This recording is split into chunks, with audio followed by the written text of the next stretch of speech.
রাজধানী শাহবাগের জুলাই শহীদ স্মৃতি ফাউন্ডেশন অফিসে গতকাল সন্ধ্যায় ঘটে গেছে এক চাঞ্চল্যকর ঘটনা। জুলাই গণ অভ্যুত্থানে আহত ব্যক্তিদের ক্ষোভের আগুন ছড়িয়ে পড়ে ফাউন্ডেশনের দরজায়। 11 মাস ধরে চিকিৎসাধীন, মাথায় গুলি নিয়ে বেঁচে আছি, আমাদের জীবনের নিশ্চয়তা কি, এমন হৃদয় বিদারক প্রশ্ন ছুড়ে দেন আহতরা। ফাউন্ডেশনের সিও কামাল আকবরের কাছ থেকে শুধু একটাই উত্তর, টাকা দেওয়া সম্ভব নয়। কি কারণে এমন বিস্ফোরক পরিস্থিতি, চলুন জানি বিস্তারিত।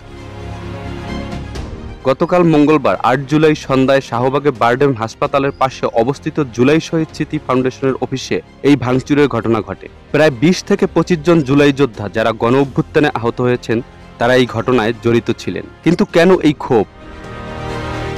আহতদের অভিযোগ, ফাউন্ডেশন তাদের দ্বিতীয় ধাপের আর্থিক সহায়তার টাকা দেওয়ার প্রতিশ্রুতি দিয়েও বারবার ঘোরানো হচ্ছে। মঙ্গলবার টাকা দেওয়ার কথা থাকলেও তা না পাওয়ায় তারা ক্ষুব্ধ হয়ে ওঠেন। দুপুর থেকে বাংলাদেশ মেডিকেল বিশ্ববিদ্যালয় হাসপাতালে চিকিৎসাধীন আহতরা অফিসের সামনে অপেক্ষা করছিলেন, কিন্তু ফাউন্ডেশনের সিও কামাল আকবর জানান টাকা দেওয়া সম্ভব নয়। এরপর একজন কর্মচারীর খারাপ আচরণে পরিস্থিতি উত্তপ্ত হয়। আহত মামুন হোসেন বলেন, আমাদের জন্য জুলাই ফাউন্ডেশন গঠিত, কিন্তু বারবার ঘোরানো হচ্ছে। আমি 11 মাস ধরে চিকিৎসাধীন, মাথায় গুলি রয়েছে, আমাদের জীবনের নিশ্চয়তা কি?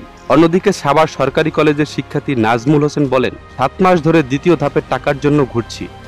যাদের সঙ্গে ফাউন্ডেশনের সম্পর্ক ভালো তারা আগে টাকা পাচ্ছে, গুরুতর আহতদের অগ্রাধিকার দেওয়া হচ্ছে না। ফাউন্ডেশনের সিও কামাল আকবর বলেন, আহতরা মানসিক ট্রমায় আছেন, তাদের রাগ ও ভাঙচুরের প্রেক্ষাপট রয়েছে, আমাদের কোনো অভিযোগ নেই। গুরুতর আহত 806 জনকে দ্বিতীয় ধাপের টাকা দেওয়া হয়েছে, বাকিদের ধাপে ধাপে দেওয়া হবে। তিনি আরও জানান, ফাউন্ডেশনের তহবিলে 7 কোটি টাকা রয়েছে এবং 39 জন ভুয়া আহত ও 4 জনের শহীদ তালিকা বাদ দেওয়ার জন্য মুক্তিযুদ্ধ মন্ত্রণালয়ে চিঠি দেওয়া হয়েছে। ভাঙচুরের পর আলোচনার মাধ্যমে আগামী রোববার টাকা দেওয়ার সিদ্ধান্ত হয়েছে। এই ঘটনা জুলাই শহীদ স্মৃতি ফাউন্ডেশনের প্রশাসনিক জটিলতা এবং আহতদের প্রত্যাশা পূরণের বিলম্বের একটি স্পষ্ট চিত্র তুলে ধরে। আহতদের ক্ষোভ এবং তাদের ন্যায্য অধিকারের দাবি কতটা গুরুত্বপূর্ণ তা এই ঘটনা স্পষ্ট। প্রশ্ন হচ্ছে, ফাউন্ডেশন কি এবার তাদের প্রতিশ্রুতি পূরণ করতে পারবে, নাকি এই ক্ষোভ আরও বাড়বে? আপনার গুরুত্বপূর্ণ মতামত কমেন্টে জানান এবং সাবস্ক্রাইব করে পাশে থাকুন।